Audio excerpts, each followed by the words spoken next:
Bonjour François Perron. Bonjour. Vous êtes porte-parole des notaires du Calvados et j'imagine que vous êtes un homme occupé parce que depuis 2 ans, jamais les notaires normands n'ont autant travaillé. Alors effectivement, on sort de 2 années d'activité assez intense parce que le marché immobilier s'est très bien porté, comme tout le monde le sait aujourd'hui. Donc oui, on a été très occupé effectivement, mais ça a généré pour les notaires nécessairement beaucoup de réaménagement, beaucoup de gestion de l'office, des recrutements, un surcroît de travail, donc quelques difficultés quand même d'organisation derrière. On vient de le voir dans ce reportage, le marché a tendance à changer un petit peu depuis quelques mois et il est de plus en plus difficile, voire compliqué pour les primo-accédants notamment, d'obtenir des prêts de la part des banques. Alors oui, les primo-accédants commencent à éprouver des difficultés. Alors la première étant que les taux remontent, donc nécessairement les crédits aujourd'hui coûtent plus cher, donc les budgets sont plus difficiles à ficeler.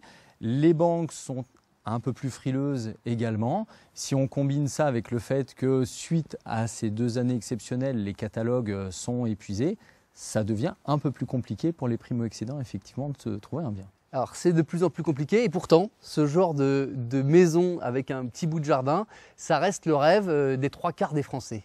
Oui, tout à fait. L'acquisition immobilière reste le rêve des Français. Alors c'est ancré dans les mentalités, dans les traditions. Les Français cherchent encore à devenir propriétaires et même, je dirais, presque de plus en plus rapidement, puisque dans nos clientèles, on constate qu'il y a des gens parfois très jeunes, dès 20-25 ans, qui se lancent dans l'aventure de l'acquisition immobilière. Seulement 57% des Français sont propriétaires d'un appartement ou d'une maison. C'est pas non plus un chiffre incroyable. Et c'est pourtant le modèle dominant. Oui, ça reste le modèle dominant. Ça reste le modèle dominant puisque c'est entre guillemets un peu l'idéal de devenir propriétaire. Alors pour quelle raison? Parce que le fait d'acheter un bien immobilier, nécessairement, ça va permettre de capitaliser, ça va permettre d'avoir un bien sur la durée, qui est quelque chose qui va permettre d'avoir un peu d'argent quand on va le revendre, contrairement à la location qui, elle, peut peut-être être un peu moins onéreuse, mais lorsque la location se termine, on ne retrouve pas les loyers qu'on a dépensés. Et puis, on a envie d'être chez soi, on a envie de pouvoir faire ce qu'on veut dans sa propre maison, ce qui n'est pas toujours le cas, effectivement, quand on est en location. Il y a aussi cette volonté de se créer un patrimoine qu'on lègue à ses enfants, et ça reste très ancré. Ça aussi, ça reste ancré. Pouvoir transmettre, laisser quelque chose à ses enfants. Et la maison, outre le fait qu'effectivement, c'est le lieu de vie de la famille, donc c'est déjà du souvenir, c'est déjà du patrimoine familial, il y a aussi le côté valeur refuge. C'est-à-dire qu'on sait quand on va acheter la maison qu'elle sera toujours là et que peut-être même, avec un peu de chance, elle aura pris de la valeur et on pourra transmettre quelque chose d'intéressant à ses enfants. Et puis il y a des gens qui choisissent de rester locataires toute leur vie, vous en voyez, parce que par philosophie, ils ne souhaitent pas s'engager financièrement sur de nombreuses années et acheter un bien. Absolument.